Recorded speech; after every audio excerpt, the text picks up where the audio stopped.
মানে টাকা সম্পত্তি বিয়ে করে সুখী হওয়ার জন্য যথেষ্ট? অবশ্যই, টাকাই তো সব। 98, 99, 100, এই তো সেঞ্চুরি করতে পারছস। তাহলে আজকে আমরা কি শিখলাম?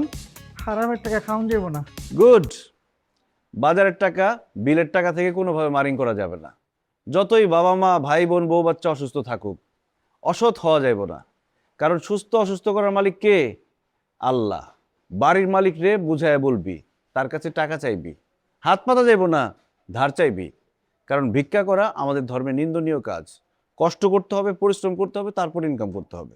এই যে স্যার, আমি এখন থেকে একদম ভালো হয়ে গেলাম। তা স্যার, বিয়ে করার লাগে এরকম কষ্ট করতে হয় নাকি?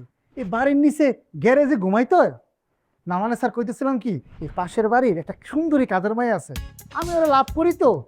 স্যার, আমি কি আপনার টেকনিকটা অবলম্বন করবো? ওর চোখের সামনে থেকে দূর হ, যা গেট পাহারা দে। জি স্যার। হ্যালো, অবশ্যই আসতেছি। আপনি বলছেন, আমি উইরে আসতেছি।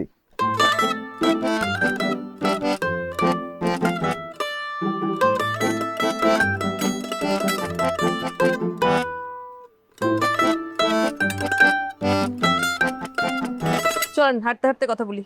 অবশ্যই, হাঁটা তো স্বাস্থ্যের জন্য খুবই ভালো। আর এরকম সময় সূর্য স্নান শরীরের জন্য আরো ভালো। মানে সুযোগ পেলেই জ্ঞান দেন। আপনার মন জয় করার জন্য।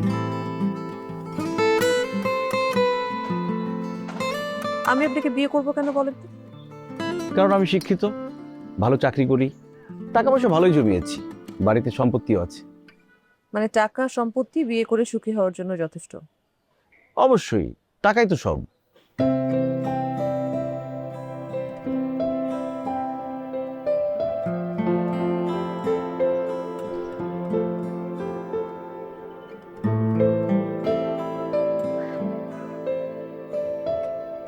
আপনি কি কাউকে ভালোবাসেন?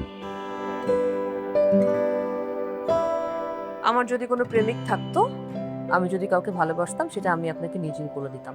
আপনি এত দূরে আসার কোনো সুযোগ পেলেন না। এই যে এত শিক্ষা, এত জ্ঞান, এত টাকা পয়সা নিয়ে লাভ কি হলো যদি এতটুকু কমন সেন্স আপনার না থাকে? আমি যে উপস্থিত বুদ্ধি যে আপনার একটুও নেই, এই কারণেই কিন্তু আমি আপনাকে বিয়ের জন্য রিজেক্ট করে দিতে পারি। অথচ আপনি কি একটা অদ্ভুত কাণ্ড বসিয়ে এই যে আমার বাড়ির গ্যারেজে পড়ে আছে। এই অদ্ভুত কাণ্ডটার জন্য আর আপনাকে পাগলের মতো চাওয়ার কারণেও কিন্তু আপনি বিয়েতে রাজি হতে পারেন। আর আমার সেন্স অফ হিউমার কিন্তু সেই। আপনাকে একটা জোকস বলবো? বলেন। শুনে হাসতে হাসতে গড়াগড়ি খাবেন আপনি। বলা শেষ? তাহলে হাসছেন কেন? ও, একটা ক্লাসে শিক্ষক ছাত্রদেরকে বলছে, এই তোমরা এভারেস্ট কোথায় জানো? তখন ছাত্র হঠাৎ করে বলল, না তো স্যার।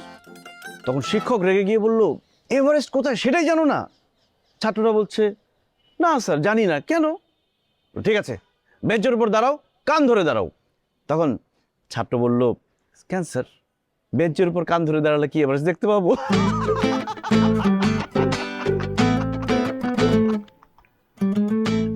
অনেক মজা, তাই না? মজা লাগে নাই? আরেকটা শোনাই। এটা যে মজা, আরে একটা ছেলে হয়েছে কি ওই ছেলে সেন্স অফ হিউমার, অনেক বেশি আমার জানি। সেন্স অফ হিউমার কৌফিকের ভিতরে লুকিয়ে থাকে না।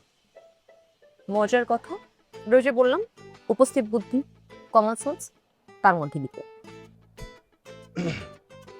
বসে কথা বলি।